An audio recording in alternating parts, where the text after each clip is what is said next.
So today's presentation is a review from a presentation Elder Perminder gave in April 4th, 2021. Changing your worldview is not easy.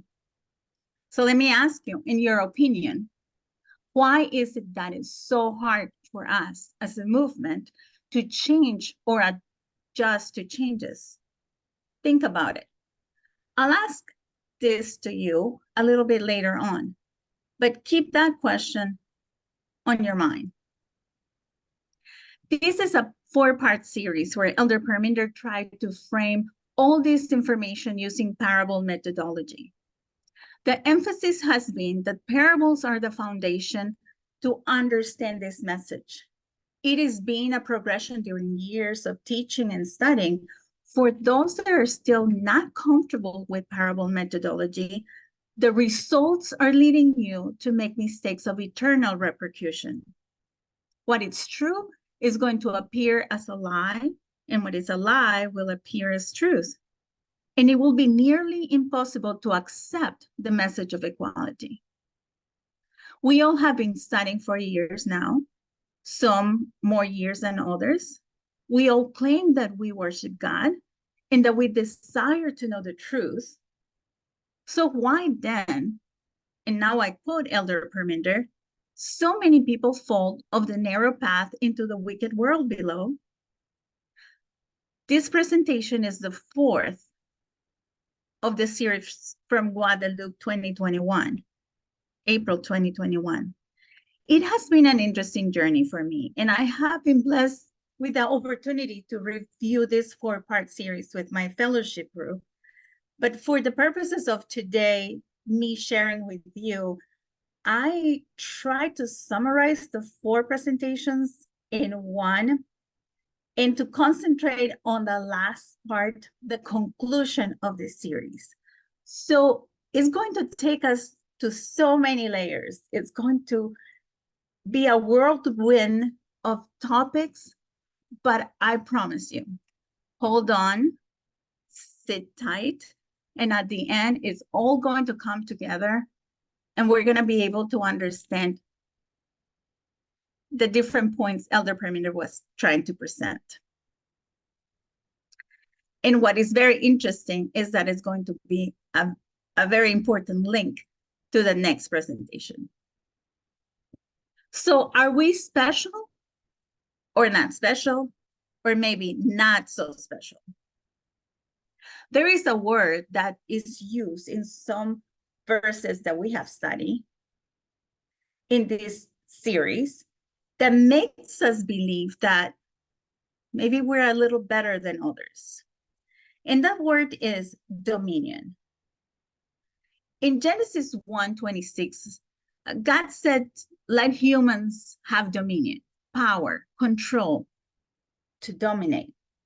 In other words, to be special, I guess. We also read in Psalms 8 and in Hebrews 2:7-9, where it says that we're even more special than the angels. Then we read in Zechariah 2:8 that whoever touches the apple of, whoever touches us, touches the apple of God's eyes.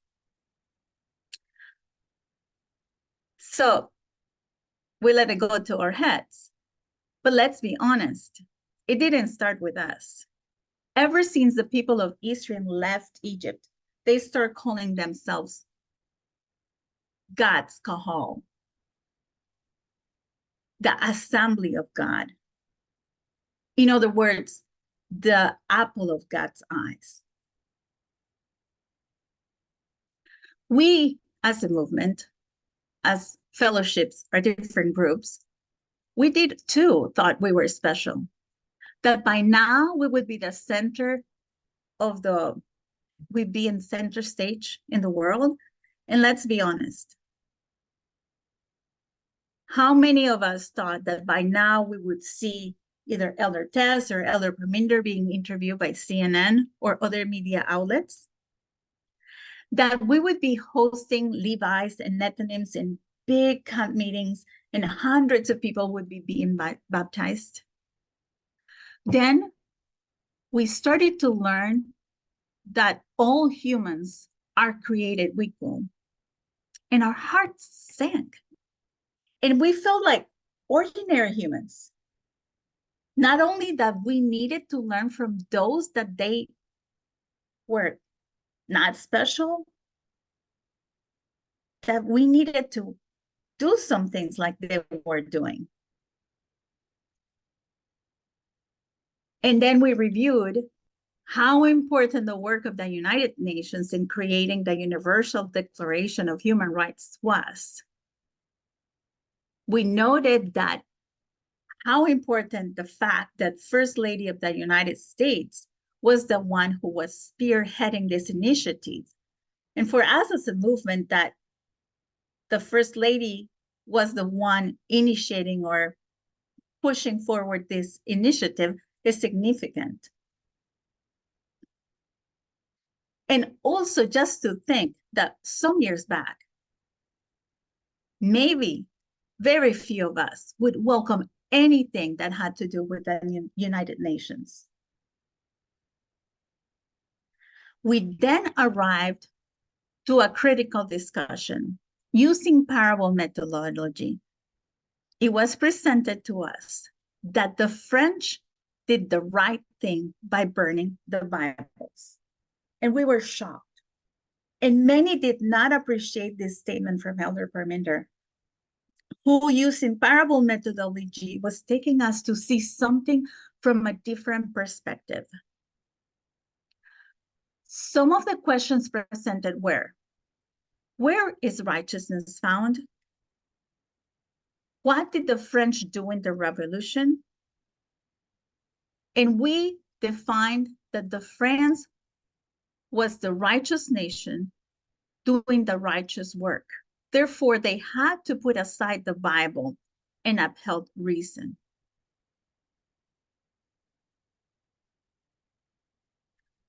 And we came to a very interesting compare and contrast between France and the United States, and then the northern states and the southern states. And we concluded that they were using the same dynamics. We know that the northern states were under the curse of God. However, we also know that they were the righteous ones in this instance. And if the North or the Union was the righteous ones, what makes them righteous? Well, let's dissect these two different situations before I move on. So we were presented with what was happening in France at the time of the French Revolution and in the United States as it was being formed. Both groups of people were protesting the Catholic Church. They were standing against it, but there were two different dynamics, two different routes they took.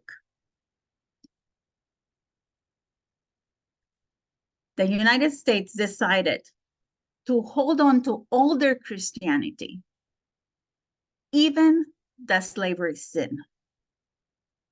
The French decided to turn and burn their Bibles. If we compare those two to the northern states and the southern states, what was happening, the southern states were, they wanted to divide the Union to protect the Bible and the Bible alone. And they were using conspiracy theories and all these alternative facts. When the northern states, they used reason and upheld science and logic and decided to burn their Bibles. So what makes them the righteous ones? You know, it's reason, not the scriptures. You cannot read those slavery verses and believe that they were doing the righteous work. It's impossible. The use of reasons The reason, science, and logical wisdom led France to do the righteous work, as it did to the northern states.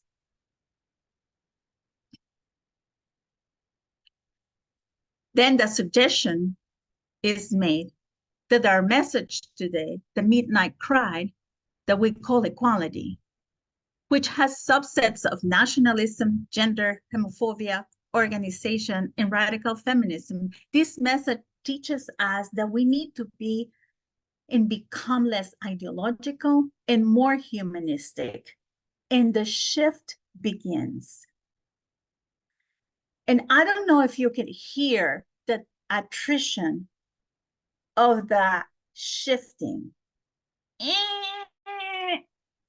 I want to compare it with seesaw in the park where the kids play that has been covered with snow for all the winter months, and it's the spring now, and the snow is melting, and the first set of kids comes back to the park to play in the seesaw, and it's all rusted. And when the first movement of that seesaw starts, it's going to sound something like that, an uncomfortable sound. That's what started to happen with us. Not a comfortable shift. We were comfortable with ideologies, but not humanism. And in order to do that, we were introduced to the principles of rhetoric. That field came together really at a confluence of two rivers that joined it into a turbulent, powerful river. In one river, we have the sophists, like Protagoras, Grotius, Socrates. These teachers claimed that they taught important principles, things like virtue and wisdom and justice. But critics said that the sophists mainly taught students the art of speaking eloquently and cleverly, but the way they did not provide much substance, the rigor and the depth that they had promised. In the other river, we have key historical figures like Plato, Aristotle, Cicero, who added more depth and systematic thinking to the conversation about how to speak ethically, logically, and persuasively.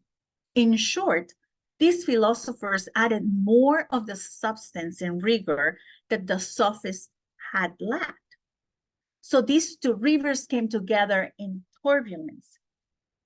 These two historical groups, the sophists and the philosophers, debated each other. They push each other's thinking, and ultimately, both groups provided a body of work that represents the earliest theories of communication, expression, and argumentation.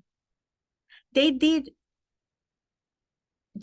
all get along or agree, but these players and many others that we're not mentioning here form the foundation of the field that we call rhetoric.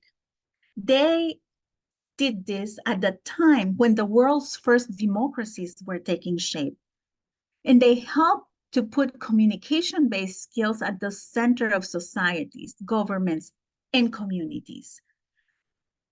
And the importance of this for us is that we learn to be an effective teachers of persuasion. We must use rhetoric skills, combining and in a balanced way three components that we were introduced to: ethos, pathos, and logos.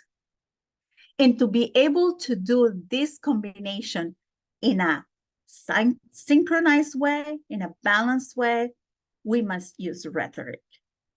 And rhetoric is the art of persuasive speaking and writing. I also add illustrating. Rhetoric is the effective use of language, arguments, and various kinds of support material and techniques to inform, motivate, and persuade audiences. So why is that important for us? And I know I'm talking about different topics. We're going to put them all together in a little bit and moving forward, knowing that it's all going to make sense. I promise you. At this point in this series of presentations, we come to a very important step where the use of rhetoric becomes a key, because the choice of our language and how we're going to communicate this is going to be so important. We studied at length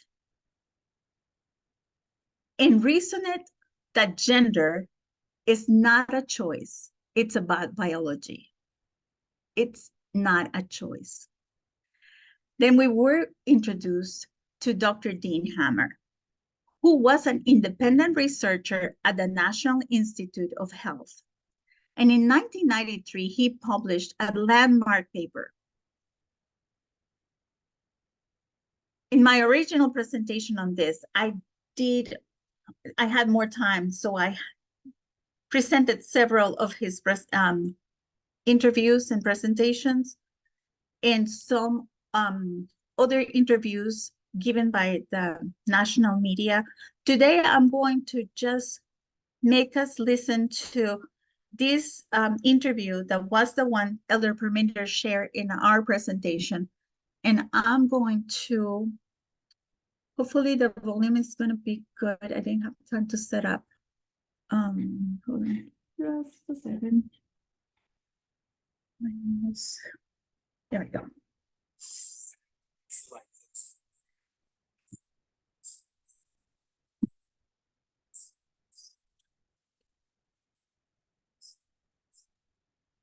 Sorry, we can't hear. Can you hear? No. Okay, hold on. Let me find a place where I can share the volume. Share volume, share sound. Okay, let's start again.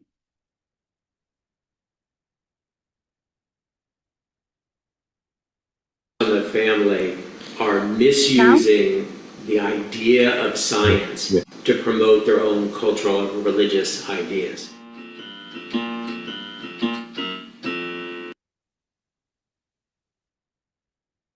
Sorry.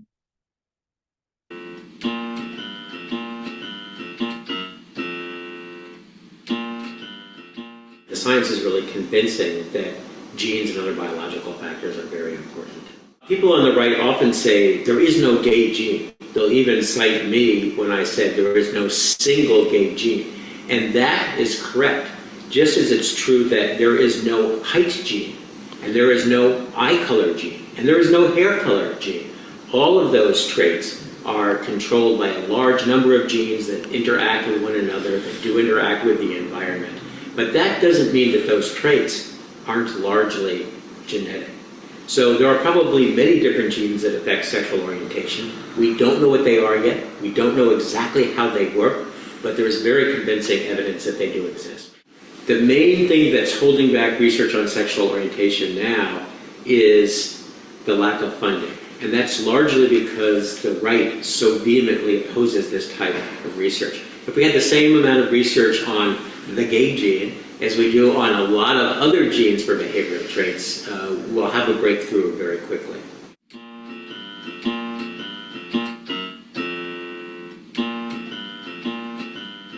The environment could be something like having measles when you're 3 years old. The environment could be the exposure to hormones in the mother's womb. It could be anything that's not inherited. One of the great things about behavioral genetics is that it can tell us not only whether a trait is genetic, but also whether it's environmental and what type of environment is important.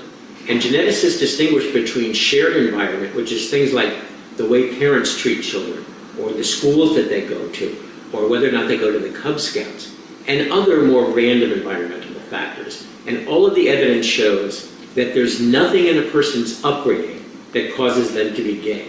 Just like there's nothing in a person's upbringing that causes them to be straight. What we do know is that none of the factors that used to be suspected, like having a father that was distant or a mother that was too close, playing too much ball with Sally or not playing enough ball with Tommy.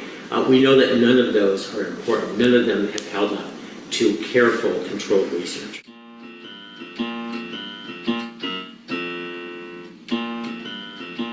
In addition to the genetic research, there have been a large number of studies of other traits that seem to be correlated with sexual orientation.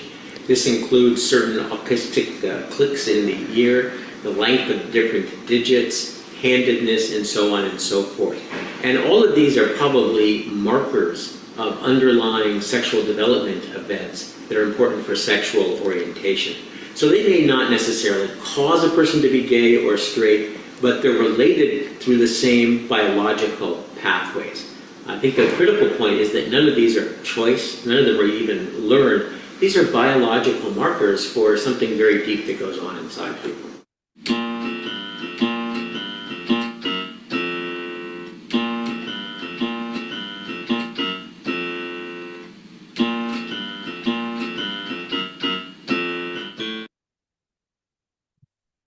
Yes.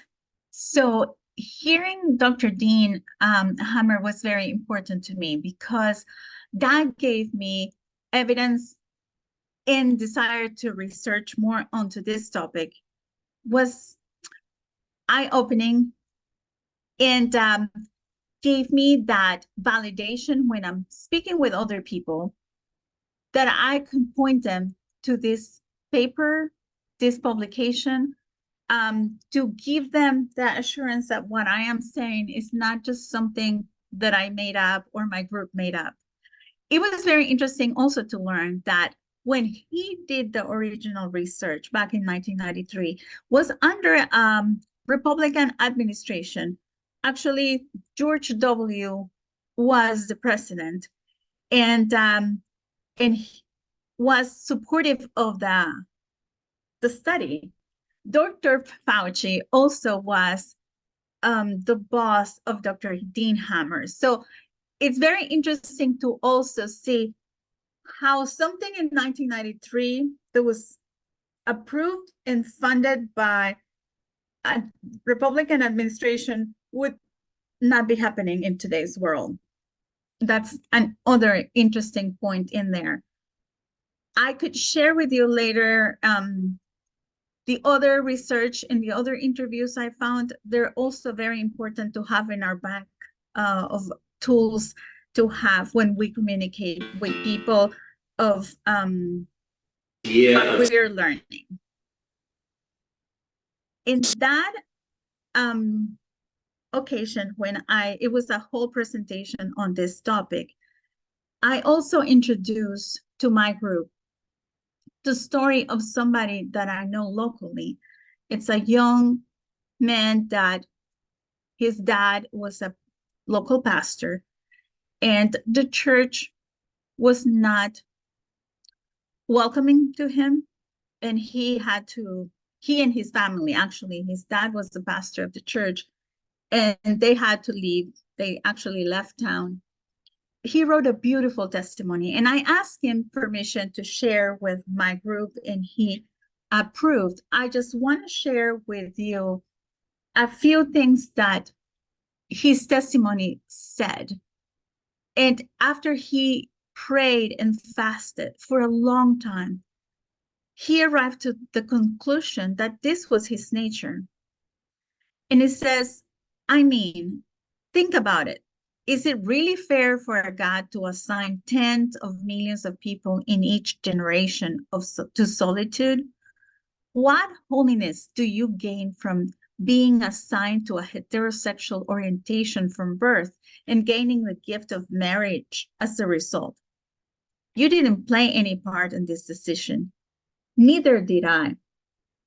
I feel sorry for the good-hearted people who feel distress reading this, but know that this distress did not originate with me. It is a distress felt by every LGBT human being who has ever set foot in this church.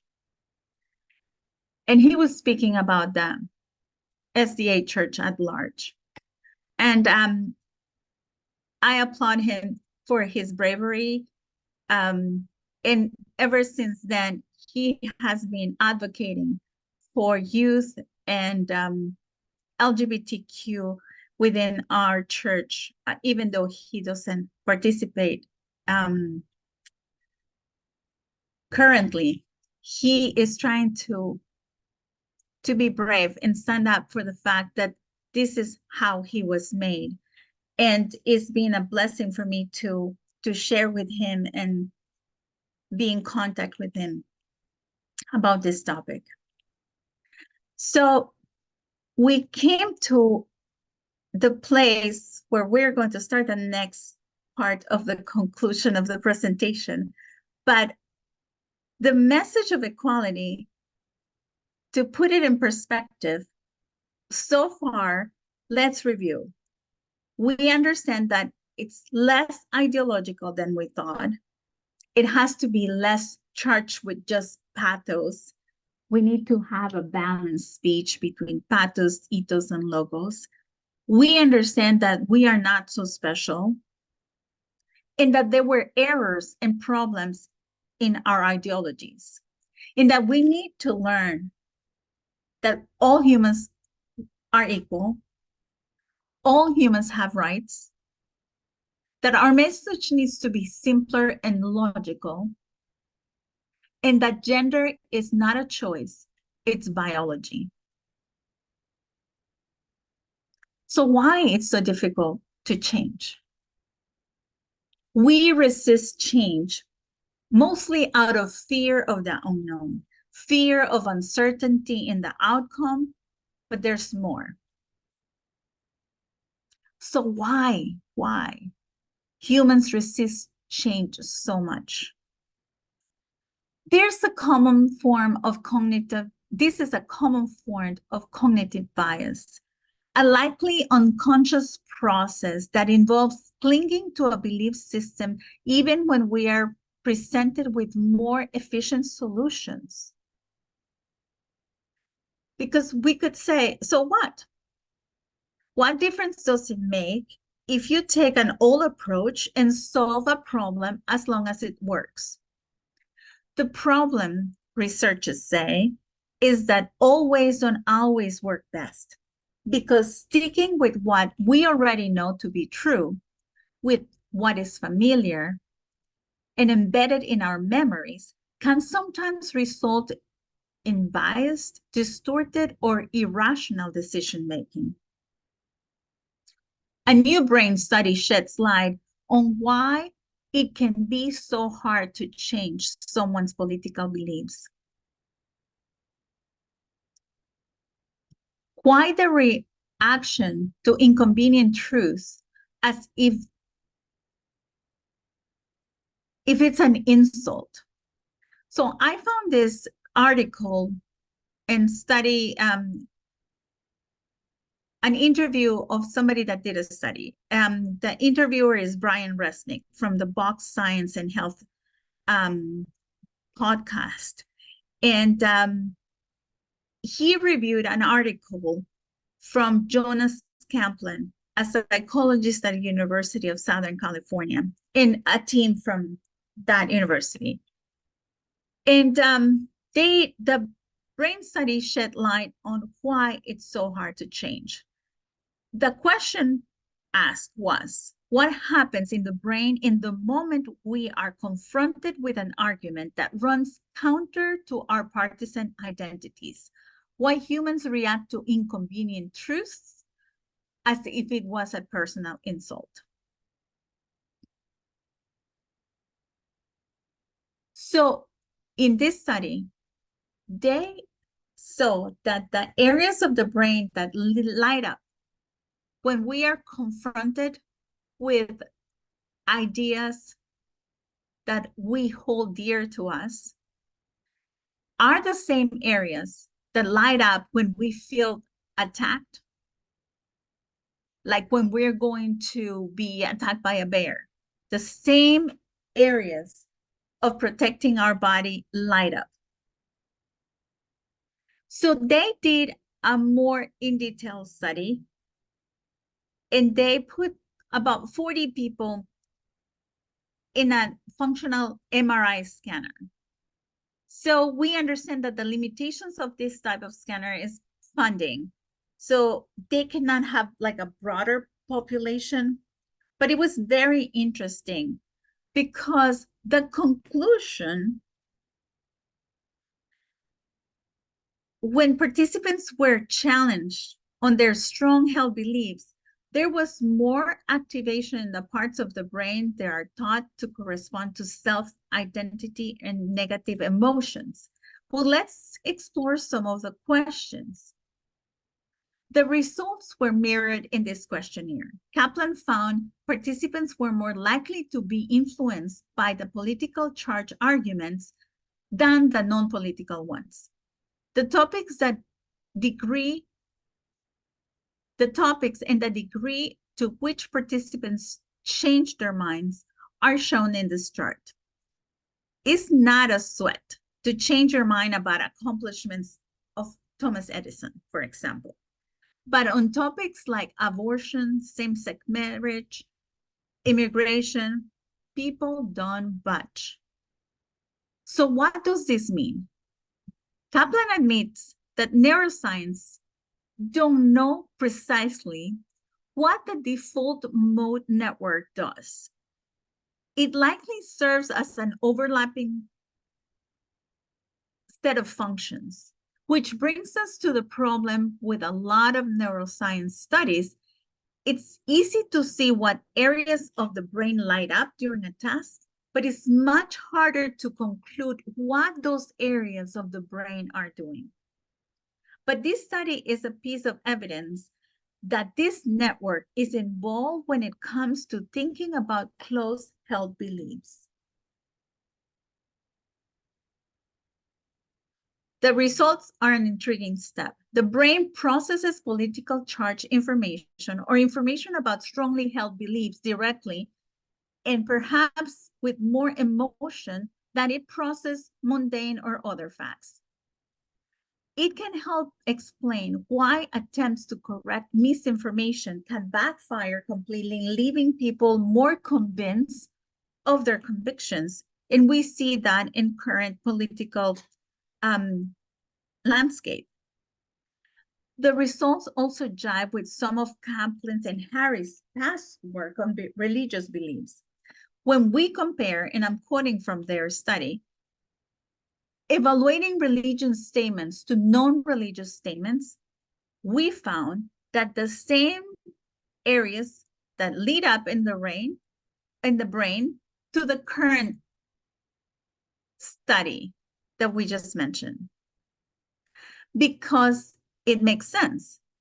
Religious beliefs are also factor in our identities. What the new study doesn't show is that political beliefs are hardwired. And that this is the good news. Kaplan says, we can change our minds.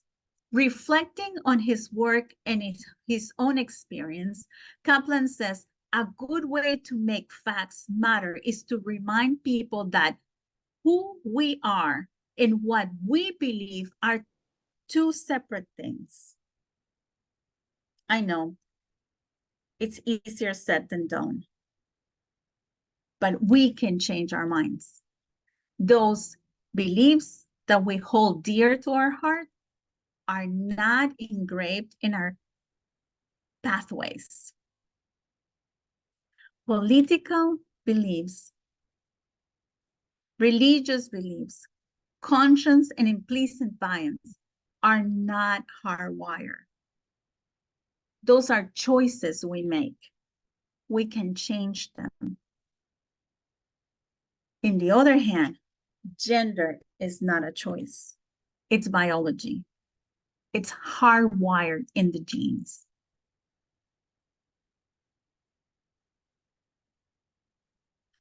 Then we were introduced at this point of the presentation to a group of people that made some bold choices of their own.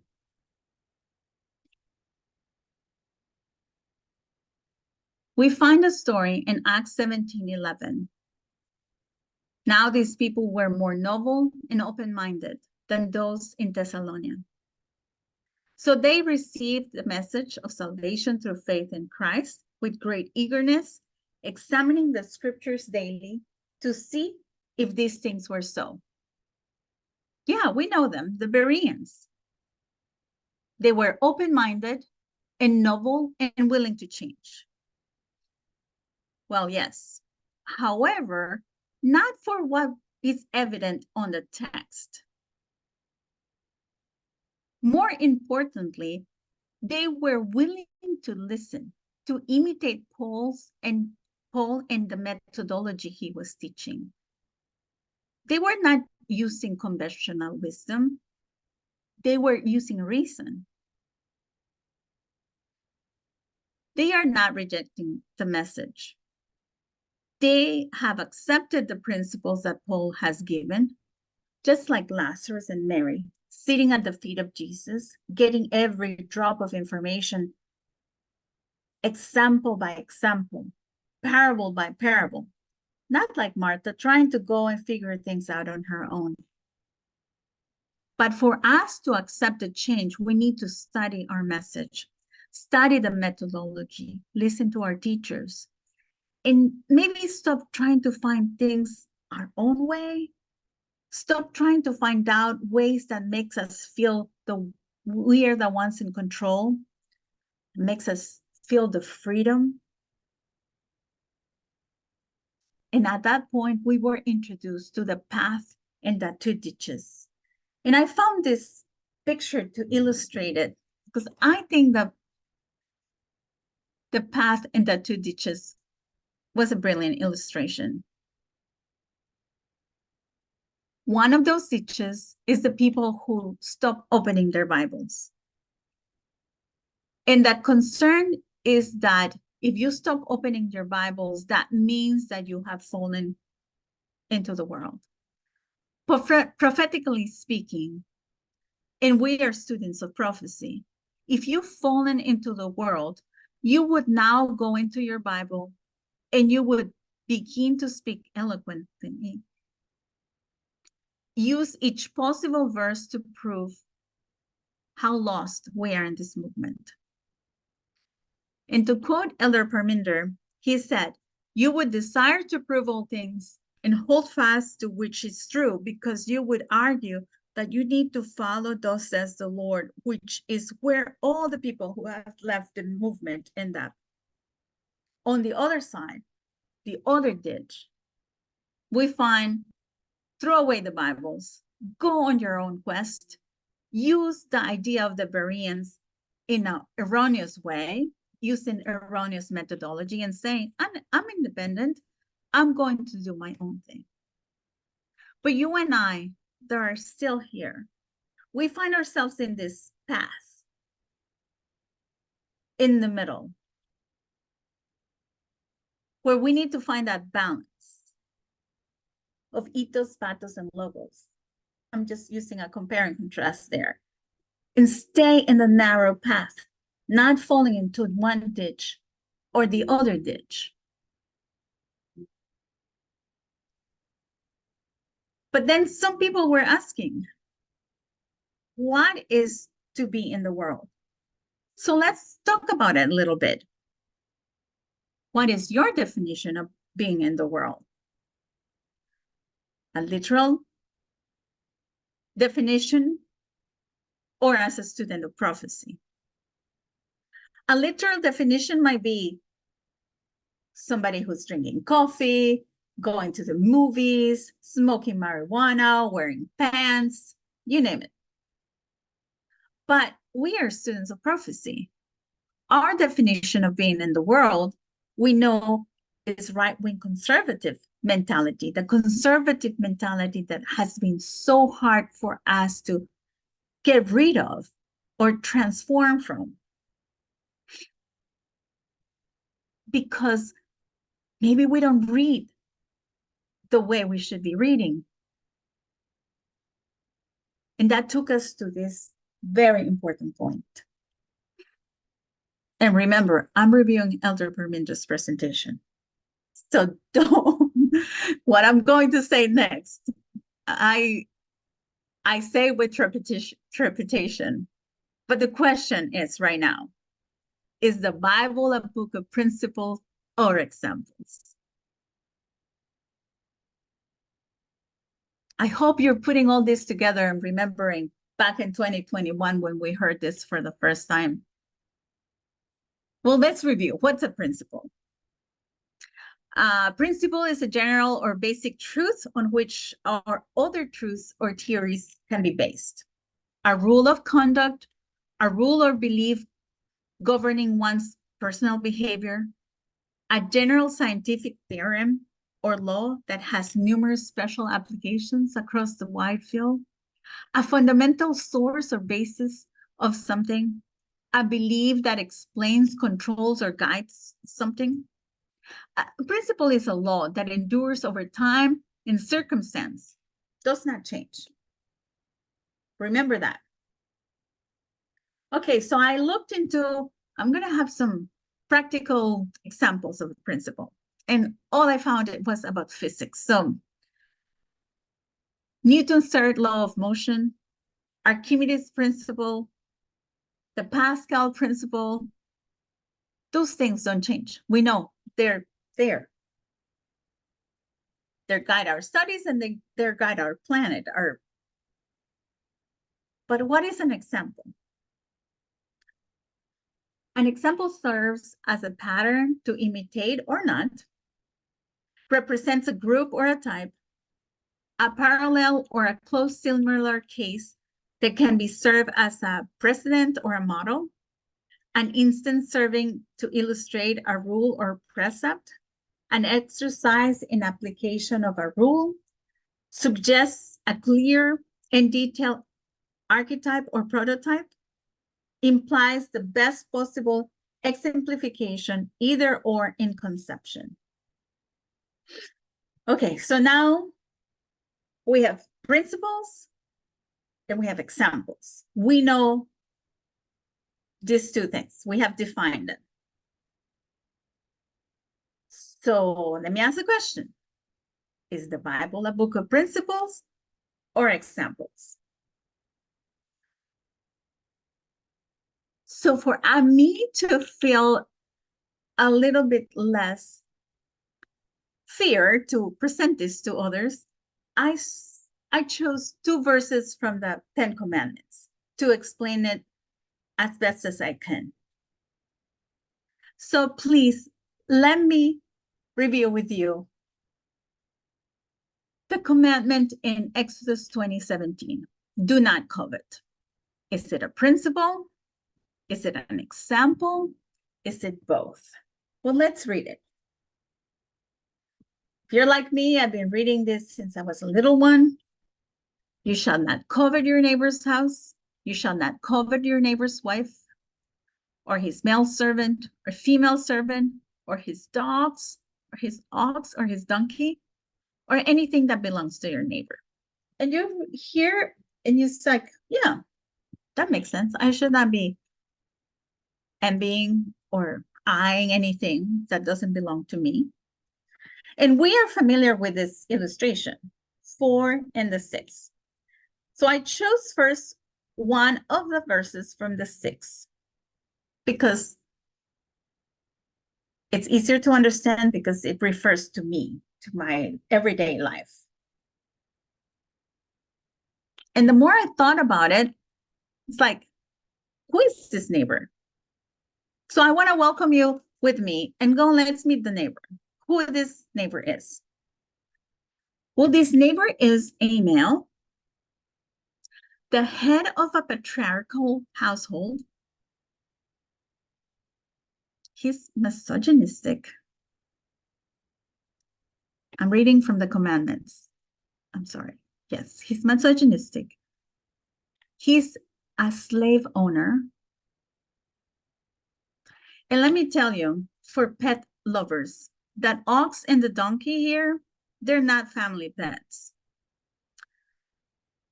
So if I put all this together, I can conclude that this neighbor is an apis bull. And you and I know that terminology. So I can share it with you like that.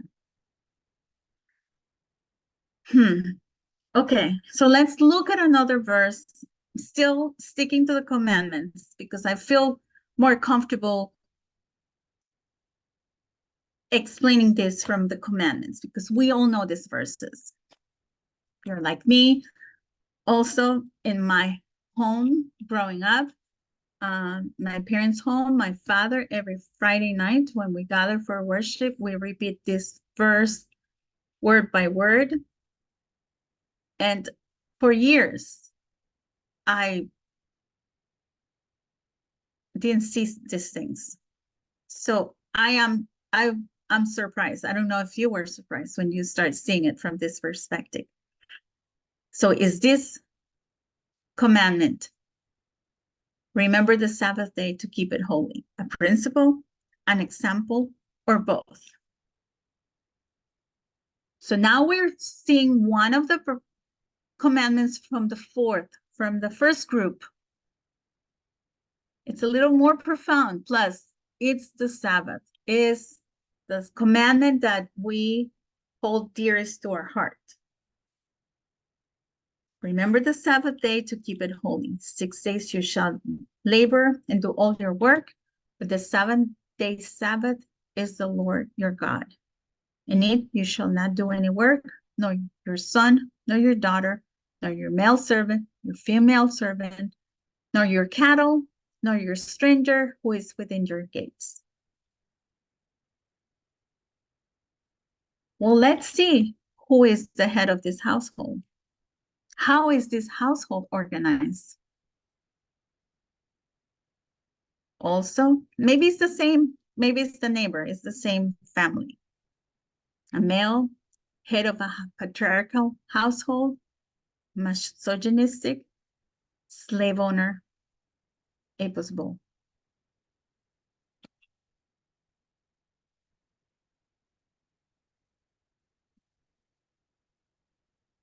Principles don't change from dispensation to dispensation. The Sabbath is an example. A principle don't change. And that was big for me. The Bible is a book of examples. And the best way that I find to reconcile this that I'm telling you is, since we are familiar with the concept of dividing the tables into the first four set of commandments are towards God. The second set of commandments are towards our fellow humans. When I read Luke 10:27, you shall love your Lord with all your heart, with all your soul, with all your strength, and with all your mind, and your neighbor as yourself.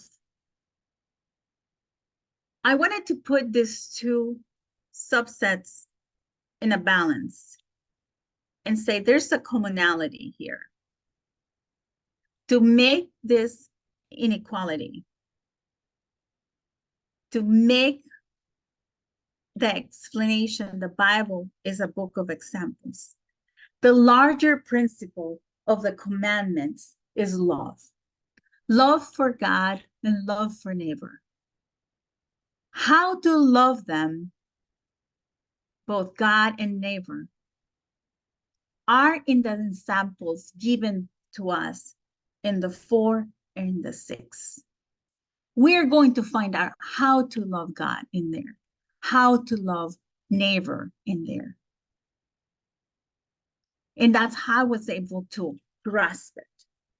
And I invite you to think about this because it's very important in our progression. The recommendation was made to us, particularly to those who have lost interest in studying the Bible, is to pick up our Bibles again and to begin to look for principles in these examples. Try to understand what the principles are being behind each of the 10 commandments. For example, How does coveting work? How does the Sabbath work? How does worship work? And the more you are able to do this, the more you're able to understand how to look at the examples and develop the principles. The more we will begin to think like Paul, the more we are going to be honorable Bereans. And in order to accomplish this, we need to use reason.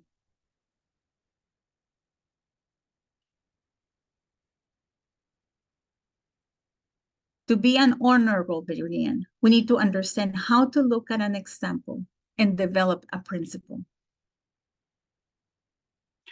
Using our slow brain and our fast brain, knowing when to hold on to the fast brain and say, give me a minute. I want to use my reason and develop this concept and come up with a solution to this.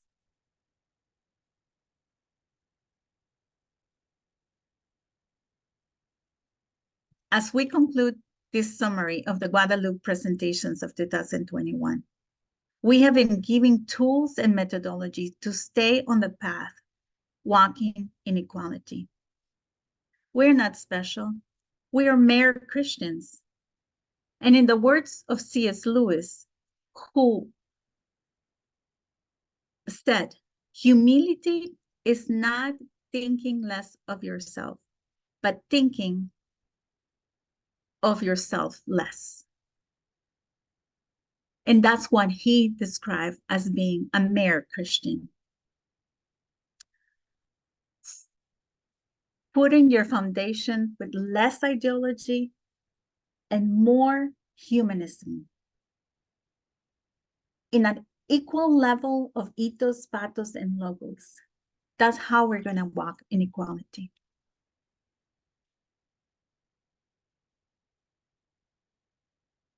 So, in your opinion, and this is a rhetorical question that I asked you at the beginning, why has it been so hard for us as individuals and as a movement to adjust to the changes? Because changing our worldview is not easy.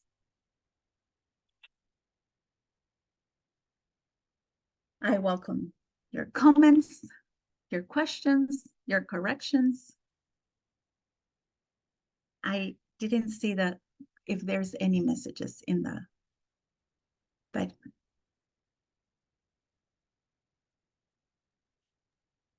any comments, Isabel, any questions? Yes, go ahead. I just have a quick question, please. Just repeat what it was you said C.S. Lewis had said, humility is. Oh yeah, let me go back there.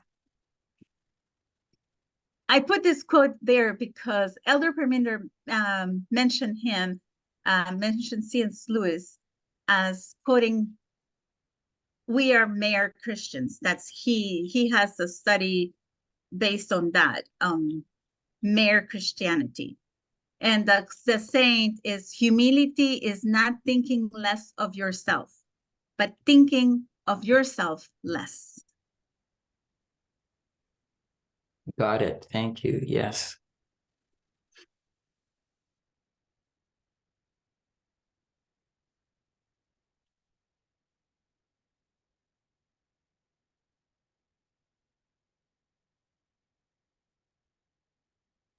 Would you say that the answer to the question is the Bible a book of principle or example? Both? No. So you're question going to limit it to example, a book of to examples. example. Yes. Okay. And And then the examples help us to develop the biblical principle. Yes. Yeah. Thank you. Could I comment on that also? Sure, please, Annabelle.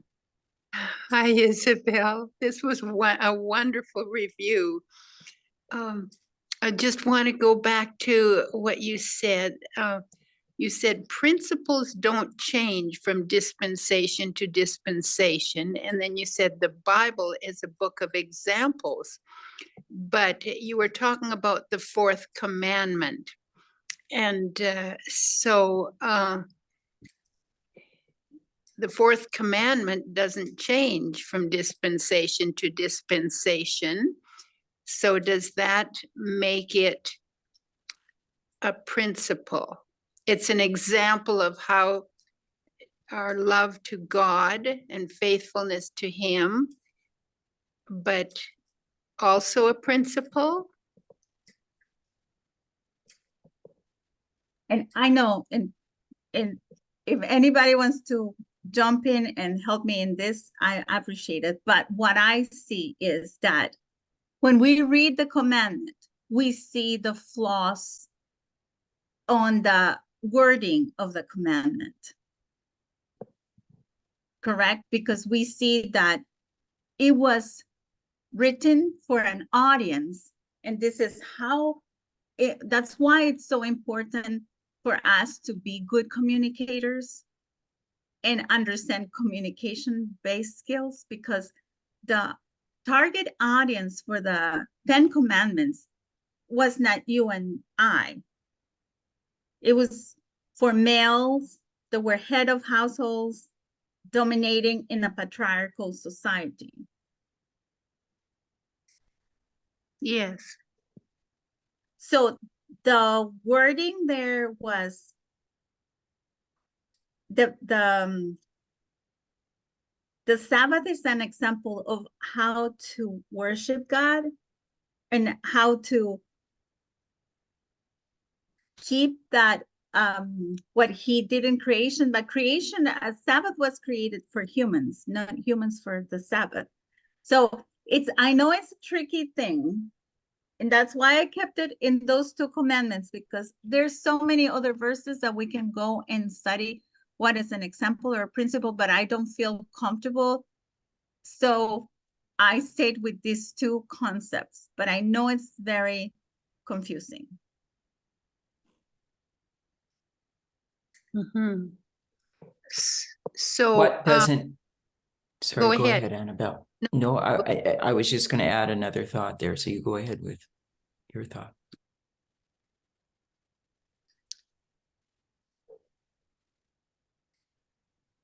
So in the end, is the Sabbath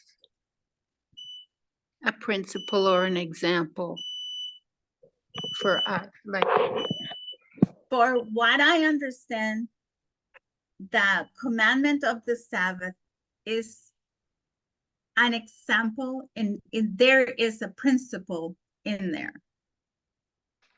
okay. And that's what I was, in different words, perhaps going to just add in. Isabel, what I see is the Sabbath commandment gives us, as you just mentioned, information on how to worship God. It exemplifies worship to God. It gives the examples of, we could even say the things we can do, the things we can't do, whatever. So it's an example, and it's getting to the deeper principle, and you have to sort of dig and unpack it and part of that principle, I think, is in terms of the seventh day, which doesn't change through history. It is the seventh day. It's not the first day, Sunday, or any other day. But the example gets us to understand and develop more deeply the principle of how to worship God in whatever dispensation in which we're living. And as you mentioned, the audience, the hearers at Mount Sinai are different than us. Yeah. Hearing God's command. And if you so it changes over time. Sorry, go ahead. So change happens over time, but the principle remains the same, but it's applied differently at each dispensation over time. There are going to be changes. There's going to be, it's an example because it's got built into it change that can accommodate the unfolding of this Earth's history and us coming down to the 21st century. I was going to say, for example, if we would read, and I'm just trying to trigger your minds to the presentations Elder Parminder did when he was here in Florida. One of the questions he was trying to answer from somebody asking, is it okay to go and take a Sabbath as test on Sabbath? Right? So maybe if the 10 Commandments were written today in the verse would say, and don't go to school on Sabbath. Don't go to school, nor your son or your daughter, something like that, right? So we know that that part it's that principle, how we're going to keep Sabbath, because it's holy day, right? But the context of that examples, what was given in that commandment, that the wording, if I can say that, the wording has changed. The way we're going to explain it has changed. I hope that helps, Annabelle. Yes, thank you so much.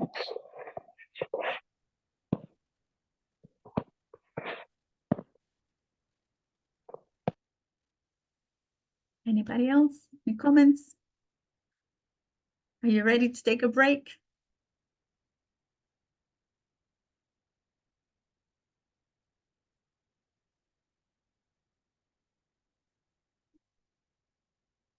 Okay, so I think with this, we can,